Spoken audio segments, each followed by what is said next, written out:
silêncio, ó Pai, mas é só orando que eu encontro paz. O vento da aflição quer apagar a chama da minha adoração.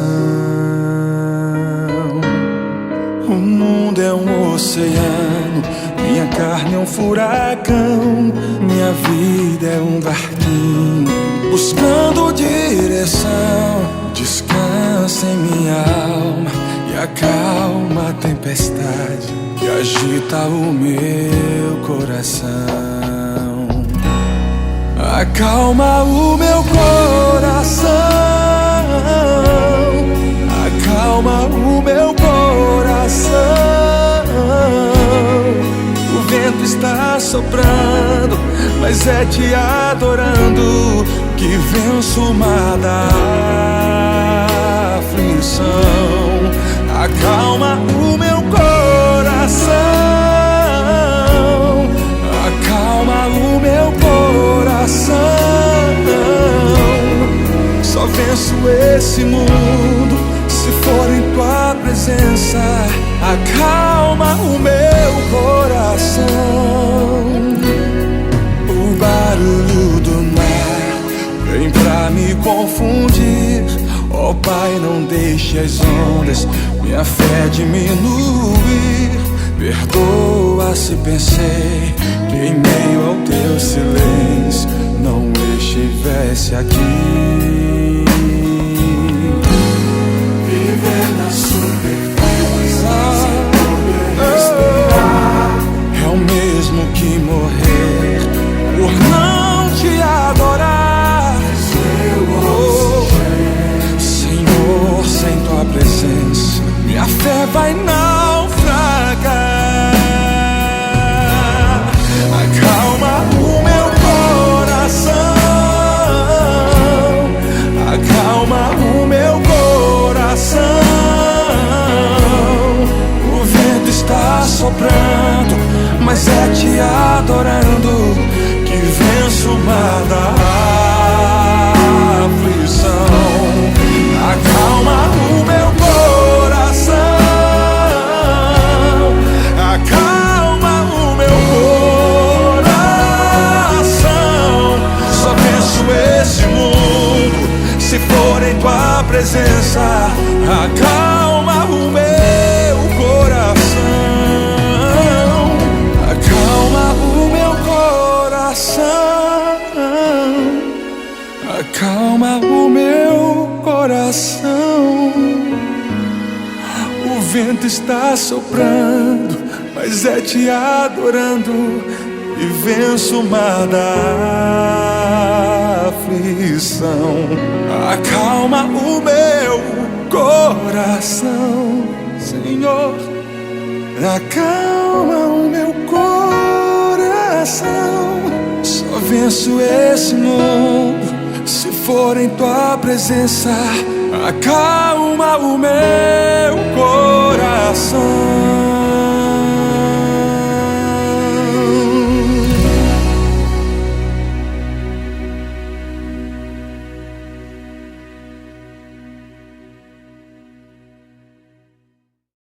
Agora que ouvi os teus planos, adoro-te, Senhor, cheio de admiração pelas maravilhas que o Senhor planeja realizar.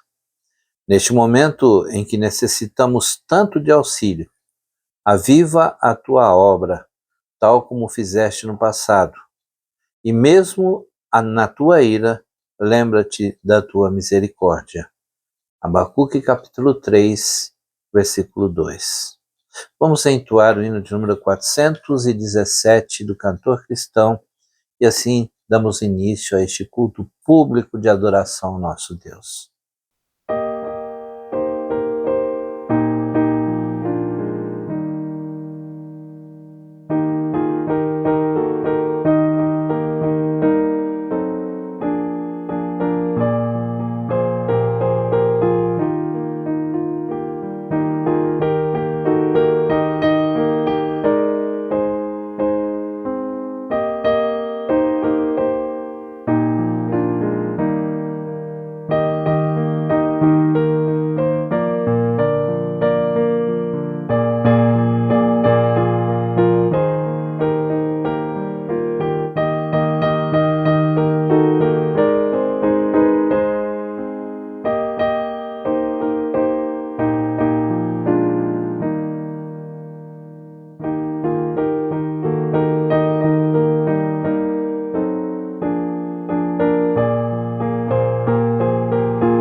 Nós vamos orar e na sequência entoaremos o cântico Confiarei.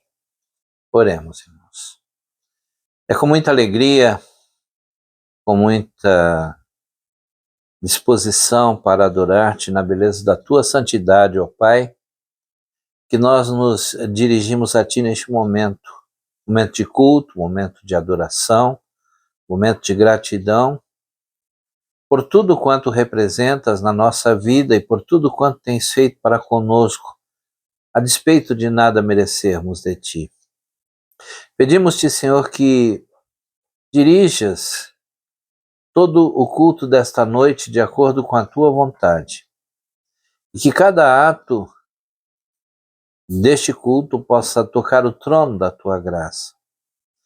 De tal maneira também que os nossos corações sejam tomados pelo poder do teu Espírito, tocados, para que vivamos uma vida de total dependência e de total intimidade contigo.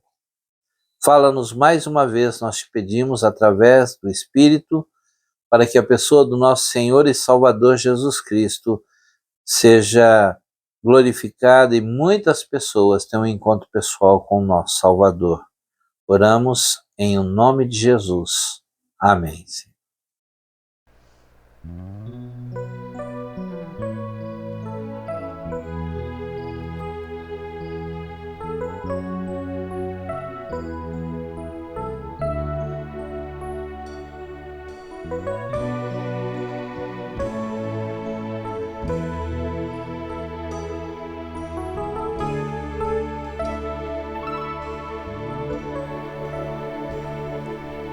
Eu não tenho o que andar, eu sei, eu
Nós vamos ler um texto da Palavra de Deus lá no Antigo Testamento, no livro de Juízes, capítulo 6. Nós leremos os 16 primeiros versículos deste capítulo. Se os irmãos depois sentirem no coração o desejo, poderão fazer a leitura de todo este capítulo, que nos servirá de base para a mensagem desta noite. Juízes, capítulo 6, versículos 1 a 16. E logo depois nós vamos entoar um cântico que tem como título Descansarei. Leamos a palavra de Deus. E os filhos de Israel fizeram o que parecia mal aos olhos do Senhor, e o Senhor os deu na mão dos midianitas por 7 anos. E pesava a mão dos midianitas contra Israel, e por causa deste povo, os filhos de Israel fizeram para si os túneis que estão nas montanhas, as cavernas e as fortificações. Porque cada vez que Israel semeava, os midianitas e os amalequitas, como também os povos do Oriente, subiam contra ele. E o sitiavam e destruíam os produtos da terra até Gaza, e não deixavam mantimento em Israel, nem ovelhas, nem bois, nem jumentos. Subiam com seus rebanhos e tendas como uma multidão de gafanhotos, que não se podia contar, nem a eles, nem seus camelos, e entravam na terra para destruir. E Israel empobreceu muito por causa dos midianitas, e os filhos de Israel clamaram ao Senhor. Tendo os filhos de Israel clamado ao Senhor por causa dos midianitas, este lhe enviou um profeta que lhes disse: Assim diz o Senhor, Deus de Israel: Eu é que vos fiz subir do Egito, e vos tirei da terra, da casa da servidão. E vos livrei das mãos dos egípcios e da mão de todos quantos vos oprimiam, e os expulsei de diante de vós, e vos dei a sua terra. E vos disse: Eu sou o Senhor vosso Deus. Não temais aos deuses dos amorreus, em cuja terra habitais, mas não ouvistes a minha voz. Então veio o anjo do Senhor e assentou-se debaixo do carvalho que está em Ofra, que pertencia a Joás, Abias-Rita, e Gideão, seu filho, estava malhando o trigo no lagar para escondê-lo dos midianitas. Então o anjo do Senhor lhe apareceu e lhe disse: O Senhor está contigo, homem valente. E disse-lhe Gideão: Por favor, meu Senhor, se o Senhor está conosco, por que nos sobreveio tudo isto? E onde estão seus milagres que nossos pais nos contaram, dizendo: Não nos fez o Senhor subir do Egito? E agora o Senhor nos abandonou e nos entregou na mão ou nas mãos dos midianitas. E o Senhor se voltou para ele e disse: Vai nesta tua força e livra a Israel da mão dos midianitas. Porventura não te enviei? E disse-lhe: Por favor, Senhor, com que salvarei Israel? Eis que minha família é o mais pobre em Manassés e eu o menor na casa do meu pai. E o Senhor lhe disse: Eu estarei contigo, e tu ferirás os midianitas como se fossem um só homem. Que Deus abençoe esta porção da sua palavra no nosso coração. Entoemos: Descansarei.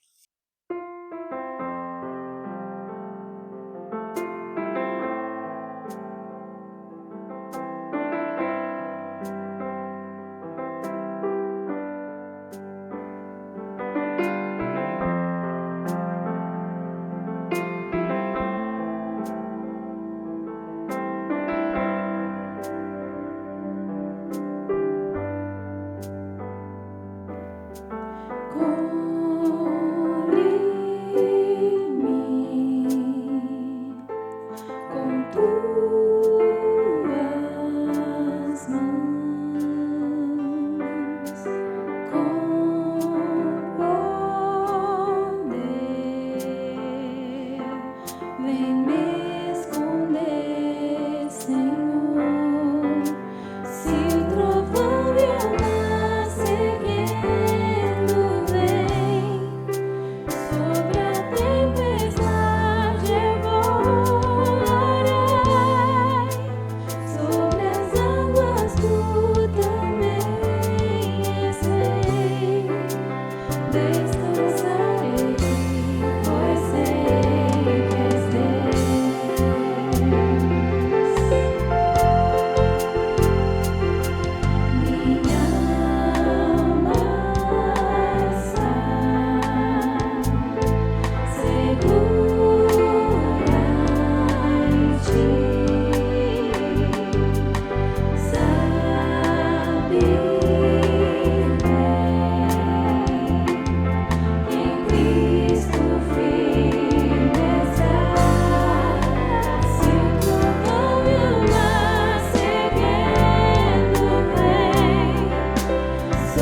acabamos de ler, meus amados irmãos, eu quero falar-vos nesta noite sobre o tema Memórias Feridas e o Renascer de uma Nação. A história de Gideão, personagem principal do texto que lemos, nos mostra como uma renovação pessoal pode desencadear um avivamento comunitário. E este movimento de libertação e renovação certamente se transformarão em uma renovação nacional. A partir da sua própria experiência, Gideão influenciou seus irmãos e companheiros, em nome de Deus, a vencerem os midianitas e libertar a nação do jugo opressor.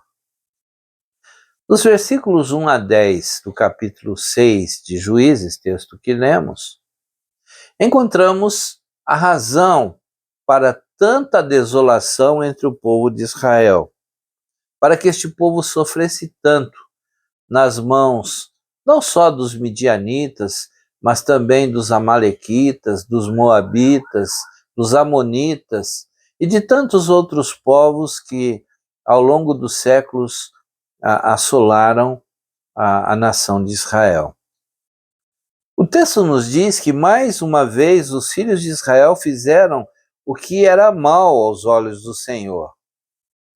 E o texto nos diz no versículo 1 que desta vez Deus permitiu que os midianitas, juntamente com os amalequitas e outros vizinhos próximos, os castigassem por 7 anos. A mão desses estrangeiros se tornou, por demais, opressiva, opressora, a ponto de os hebreus, tomados de terror, fazerem para si as covas que estão nos montes e as cavernas e fortificações, conforme o versículo 2. Os israelitas ou os hebreus cultivavam seus campos, mas quando chegava a época da colheita, os midianitas, juntamente com os amalequitas e também todos os demais povos do Oriente, segundo o versículo 3, vinham, tomavam posse da colheita e destruíam tudo o que não pudessem aproveitar, para que os judeus também não o fizessem. A intenção ou a extensão, de suas invasões é indicada pela referência a Gaza, conforme encontramos no versículo 4, que era a cidade fronteiriça na porção sudoeste da Palestina e nas quais habitavam as tribos de Israel. Uma vez que os midianitas e os seus aliados eram tribos nômades, não tinham um local fixo onde viviam, eles subiam com seus gados e tendas, vinham como gafanhotos em tão grande multidão, de acordo com o versículo 5, isto é, eles vinham em grupos devoradores, uma verdadeira praga humana. Essas pessoas também usavam camelos em grande número, tanto para transporte como numa corporação militar de guerreiros. Em consequência de todos esses atos dos midianitas e seus aliados, Israel empobreceu muito, é o que nos diz o versículo 6 que lemos. E os filhos de Israel, então, depois de 7 anos, se lembraram de clamar ao Senhor. Irmãos, neste século em que nós vivemos, muitos cristãos, assim como fizeram os israelitas, não tomam uma atitude de obediência e submissão à palavra de Deus. E por isso, o esperado despertamento espiritual, para que não só o Brasil, mas para que o mundo, de um modo geral, seja transformado não vem. Mas há um outro problema também. É que os filhos de Deus, lá o povo de Israel, devido a toda a perseguição dos seus inimigos, eles ficavam escondidos. É o que nós encontramos nos versículos 2 a 5. Assim também hoje há muitos cristãos escondidos, ou pessoas que se dizem cristãs, com medo de declarar a sua fé, seja no trabalho, seja na escola, seja na rua, seja no comércio, seja na vizinhança. Esses ditos cristãos se sentem inibidos a mostrar os seus princípios, as suas posturas. E por esta razão, nós não temos um despertamento espiritual no nosso país. Enquanto os filhos de Deus não clamam ao Senhor, conforme encontramos nos versículos 6 a 10, não pode haver avivamento, não pode haver despertamento espiritual. Avivamento nada tem a ver com gritaria, como muita gente defende, nada tem a ver com bagunça, não tem nada a ver com aglomeração de pessoas vazias do poder de Deus. É mais, a despertamento espiritual é mais do que aquela, inclusive, oração que parece uma reza. Avivamento espiritual, quando colocado diante de Deus em oração, é um espírito de súplica, de intercessão, conforme nós encontramos na palavra de Deus. E eu gosto muito de citar dois textos. O primeiro deles, 2 Crônicas 7,14, que diz, palavras de Deus mesmo, aliás, uns dois textos, Deus falando: se o meu povo, que se chama pelo meu nome, se humilhar e orar e buscar a minha face. Orar e buscar a face. E se arrepender dos seus maus caminhos, então eu ouvirei dos céus, diz o Senhor. Perdoarei os seus pecados e sararei a sua terra.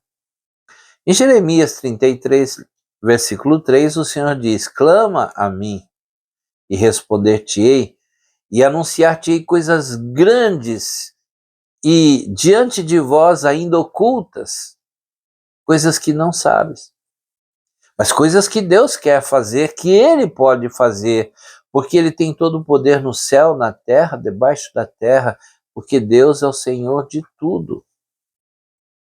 A partir de agora, então, nós vamos ver uma sequência de fatos fundamentais para que haja um avivamento, um despertamento espiritual entre o povo de Deus. Foi necessário que isso acontecesse nos dias do juiz, em especial nos dias de Gideão, e é necessário nesses dias, nesse século 21, tão mundano, tão voltado para as coisas materiais, tão voltado para coisas que estão completamente fora dos padrões de Deus. Uma época em que o errado é defendido a unhas e dentes e o certo é colocado de lado. Bem, se avivamento não é gritaria, avivamento não é grandes movimentos humanos apenas, sem a ação do poder de Deus, se não é bagunça, se não é barulho, se não é aquilo que nós temos visto hoje espalhado aí por todos os lugares, então o que é avivamento? Avivamentos são obras da ação de Deus em resposta ao clamor do seu povo. Vou repetir: avivamentos são obras da ação de Deus em resposta ao clamor do seu povo. Muita gente gosta muito de cantar, eu também gosto de cantar, canto muitas vezes durante o dia. Mas há pessoas que vão ao templo apenas com o propósito de cantar, de tocar, de gritar, de fazer isso, fazer aquilo, mas se esquecem, essas pessoas, que avivamentos são obras da ação de Deus em resposta ao clamor. A gente não gosta de orar. Canta, canta, canta, mas não ora. Não clama, não se arrepende, não se volta para Deus. Não confessa os pecados. E aí não pode haver avivamento. Pode haver movimentos, mas não avivamentos. E avivamentos, o texto nos mostra, começam como uma pessoa. É o que nós encontramos nos versículos 11 e 12. O grande despertamento ocorrido nos dias de Gideão, esse grande despertamento espiritual, esse grande avivamento espiritual começou através da pessoa de Gideão. Nós vemos isso também nos dias do rei Josias, nos dias do rei Asa. No caso de Josias e de Asa, primeiro Josias, a Bíblia, o Pentateuco, vamos dizer assim, estava perdido dentro da casa de Deus que estava fechada. E foi necessário que a casa de Deus fosse aberta para que o livro de Deus fosse encontrado. E então Josias iniciou um grande despertamento espiritual que durou 20 anos. Infelizmente, depois da morte de Josias, os 3 últimos reis de Judá foram muito maus, e aí o povo caiu cativo diante dos caldeus. Também nos dias de Asa, o texto diz que o povo vivia sem Deus. O povo estava longe de Deus, o povo não se lembrava de Deus, até que a atenção do rei Asa foi chamada. E ele proclamou um grande despertamento espiritual, e o povo o aceitou e atendeu, e Deus abençoou a nação. A mesma coisa aconteceu nos dias do rei Ezequias, aconteceu nos dias de Mude e de grandes homens de Deus no passado, e Deus quer realizar hoje na minha vida, através da minha vida e da vida do irmão que me ouve nesta noite. Nós não temos que ficar esperando uns pelos outros, nós precisamos permitir que Deus nos use, a cada um de nós. E aí seremos 2, 3, 4, e o número vai aumentar e seremos muitos. Avivamentos só podem vir através da ação de Deus quando o povo de Deus clama por sofrer com um estado em que vive a nação, a comunidade em que vivemos. Quando nós olhamos para o nosso povo e vemos como este povo está perdido, vivendo nas mais densas trevas do pecado, e sofremos por isso, então Deus, ele nos manda um grande despertamento espiritual. É o que nós lemos no versículo 13. Disse Gideão: por favor, meu Senhor, se o Senhor está conosco, por que nos sobreveio tudo isto? E onde estão os teus milagres que nossos pais nos contaram, dizendo: não nos fez o Senhor subir do Egito? E agora o Senhor nos abandonou e nos entregou nas mãos dos midianitas. Deus não abandonou o seu povo, foi o povo de Deus que abandonou o Senhor. E quando Gideão entende isso mais à frente, surge um grande despertamento espiritual na nação. Gideão conseguiu discernir mais à frente que o povo estava afastado de Deus e que tudo aquilo que estava acontecendo eram as tristes consequências dos erros do povo. Avivamentos acontecem quando alguém que busca a Deus não busca a glória pessoal. É o que nós encontramos no versículo 15 do texto que nós lemos. E disse-lhe Gideão: por favor, Senhor, como eu salvarei Israel? Eis que a minha família é a mais pobre em Manassés e eu menor na casa do meu pai. Hoje nós vemos pessoas batendo no peito, dizendo que fazem isso, que fazem aquilo, que soltam, que prendem, que dão ordens a Deus, que dizem que vão fazer e que determinam isso, determinam aquilo. Não. Gideão diz: Senhor, eu sou o menor da minha casa. Eu sou o menor da tribo de Manassés. Deus precisa de pessoas simples, pessoas humildes. Há muita gente querendo mais glória e fama do que despertamento espiritual. Há pessoas querendo encher os templos com gente não convertida, com gente apenas molhada e não batizada. E há muitos templos superlotados de gente não convertida, de gente que não mudou de vida, de gente que continua vivendo como vivia. E o que é pior, vivendo uma vida mais perdida do que antes, porque agora já ouviram a palavra de Deus, já conhecem a palavra de Deus. E a Bíblia diz que quando alguém ouve e por um período de tempo diz que serve ao Senhor e volta ao primeiro estado, essa pessoa está fazendo muito pior do que fizeram anteriormente. Tempos de avivamentos, de despertamentos espirituais podem tornar-se tempos de narcisismo, ou desejos de avivamentos podem se tornar tempos de narcisismo. Depois do livramento dos midianitas, Gideão foi convidado a estabelecer uma monarquia hereditária, mas tendo se recusado, recebeu de presente ornamento de ouro do despojo da batalha. Na verdade, ele pediu, com a qual ele fez uma estola, o que veio a ser objeto de apostasia. Observem, aquele homem dantes tão humilde, tão simples, que disse: eu sou o menor na minha casa, o menor na tribo de Manassés, agora enche-se de orgulho, pede que lhe deem ouro, prata e outras coisas, outras pedras preciosas, e faz para ele uma estola, e essa estola acaba se tornando o motivo da derrocada tanto de Gideão como daquele povo.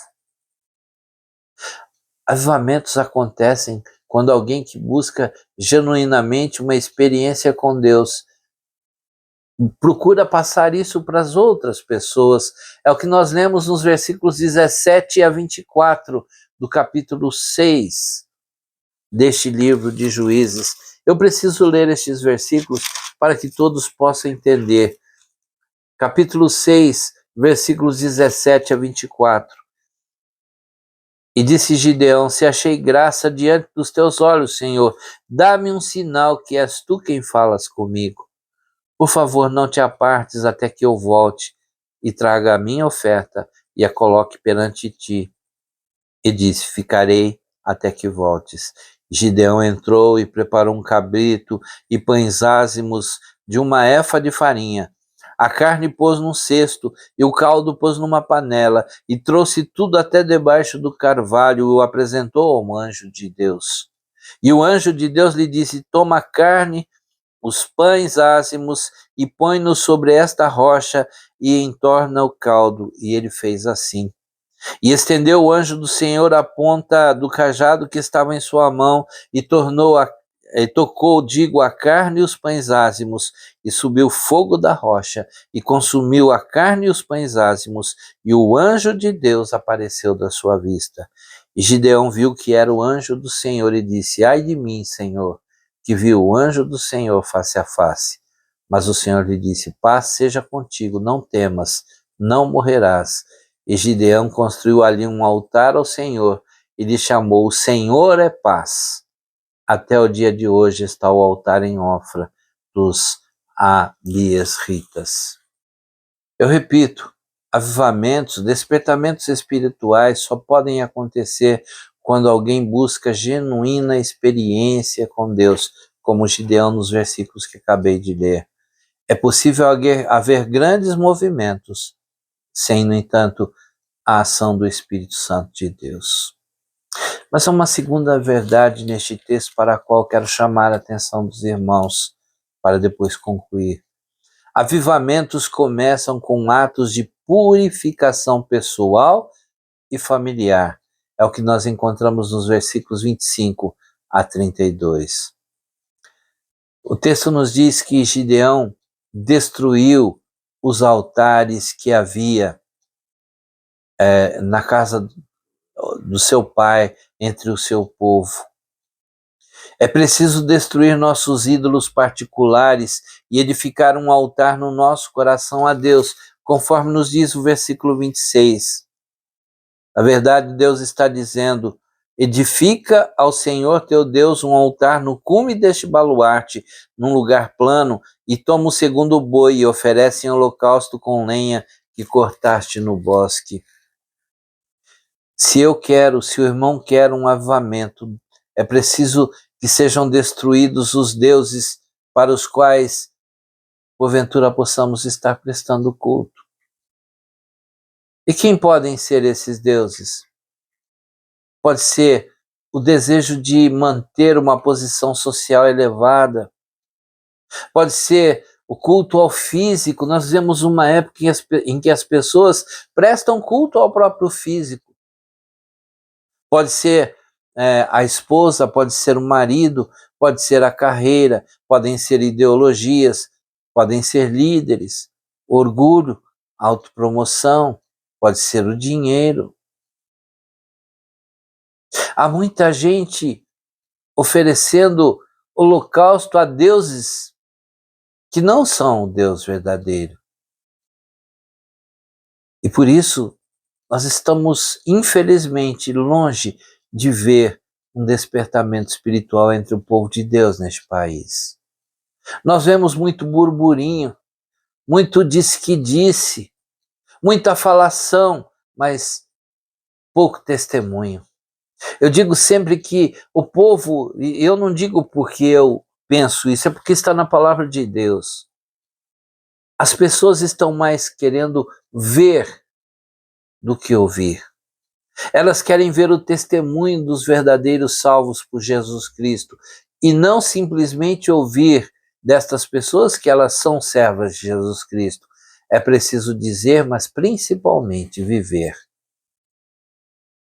É preciso destruir os ídolos do lar, conforme nós lemos no versículo 32 deste capítulo. O texto diz assim: e chamaram-lhe naquele dia Jerubbaal, dizendo: disputará Baal contra ele, porque seu altar foi destruído.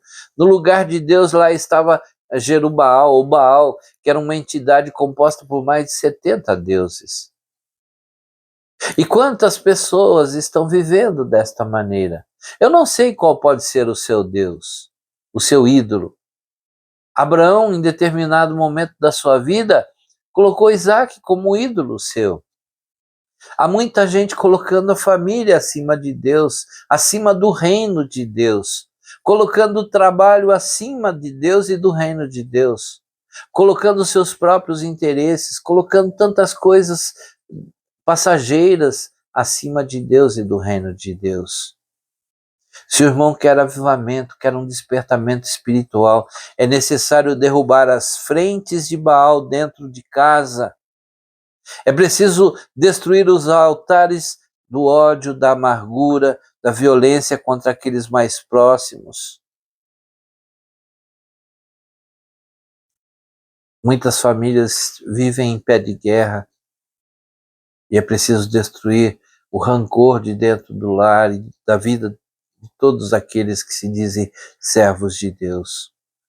Para haver vitória, a igreja não precisa de muitos.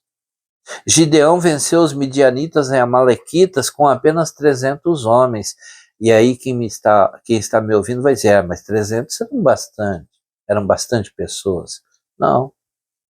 Eles lutaram contra um exército de mais de 133 mil homens.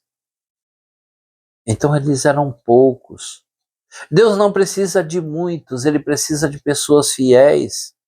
Gente sem medo de confessar a sua fé, gente que testemunha com a vida os princípios do Evangelho, que clama a Deus pelo seu povo. Gente que não busca glória para si, nem se impressiona com exibições espirituais, mas deseja uma experiência profunda com Deus. Gente que não dá lugar aos ídolos no seu coração, nem em sua casa. Se todos os que confessam o nome de Jesus como Salvador e Senhor aderirem a essa posição, sem dúvida ocorrerá uma transformação espiritual em cada cristão, resultando em um reavivamento sem paralelo no lar, na igreja, na comunidade e para a honra e glória de Deus, impactando a sociedade em que vivemos, finalmente, o renascimento desta nação tão perdida nas trevas do pecado. Que Deus nos ajude, que Deus nos abençoe. Nós vamos cantar o hino de número 306 do cantor cristão. O caminho da cruz. É sempre um caminho mais difícil. O caminho da cruz é um caminho muito complicado, mas é o caminho mais desejável para aquele que realmente ama a Cristo.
Nós estamos chegando ao final deste culto de adoração ao nosso Deus, culto público.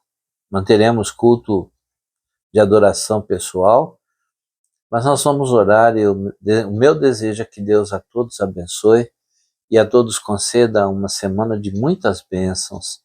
Que no próximo sábado as mulheres possam ir à casa de Deus às 15 horas, convidar amigas para estarem ali, para adorar ao Senhor no encontro das mulheres da Primeira Igreja Batista de Rio Claro. No domingo, às 9h30 da manhã, nós teremos Escola Bíblica Dominical e à noite, 19 horas, culto de adoração. Nosso templo fica na Rua 2, número 609, na esquina da Avenida 11, 2 quadras antes do portão principal da Santa Casa de Misericórdia de Rio Claro. Oremos, irmãos. Pai querido, estamos diante de Ti, com os nossos corações completamente despojados de qualquer outro sentimento que não seja o de adoração ao Teu santo e bendito nome. Agradecemos-Te pelos hinos cantados, pelos cânticos espirituais, agradecemos-Te por Tua palavra lida, pela mensagem que nos colocaste no coração, que ela possa ficar gravada, que possamos colocar em prática tudo aquilo que temos visto e ouvido. Não são minhas palavras, mas palavras que estão no livro santo, na Escritura Sagrada. Ó Deus, permite, ó Deus, que vivamos uma vida de total dependência, de total intimidade contigo. Abençoa, Pai, aqueles que estão enfermos. Derrame, eu te peço, as tuas mais ricas e escolhidas bênçãos sobre suas vidas. Abençoa aqueles que estão nesses dias que agora vão esfriar, vivendo em lugares públicos, ao relento, que tenhas misericórdia dessas pessoas, que elas possam encontrar abrigo e também a oportunidade de conhecer a Jesus como Salvador pessoal. Abençoa os que sofrem, abençoa a todos aqueles que estão buscando viver uma vida melhor, que eles possam começar pela vida espiritual, porque certamente a vida material é de mudar também completamente. Pai, guarda-nos nesta noite. Mais uma vez, derrama as tuas bênçãos sobre a vida de todos nós. Eu oro em nome de Jesus. Amém, Senhor.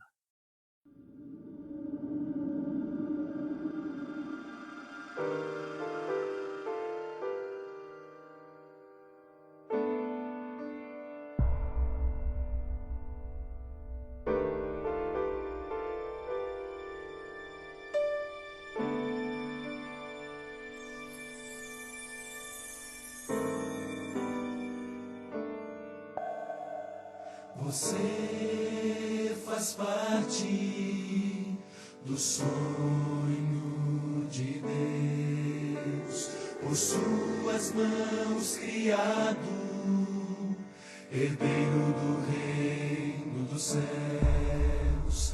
Deus quer que você cresça em graça e estatura diante dos homens, pelo exemplo de Jesus,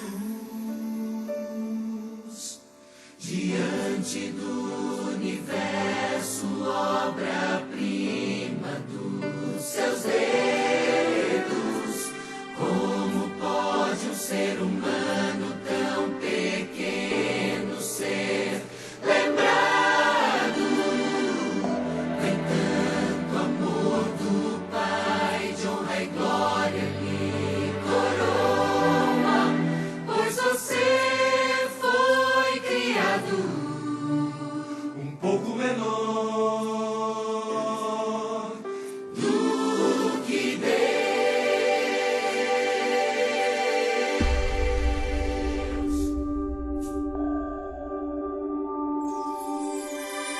Você faz parte do sonho de Deus.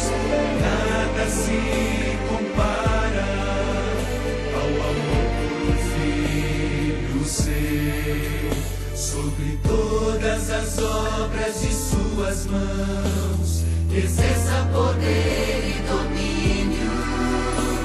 Você foi criado um pouco menor do que Deus,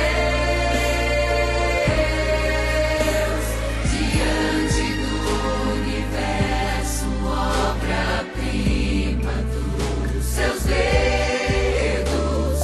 Como pode um ser humano tão pequeno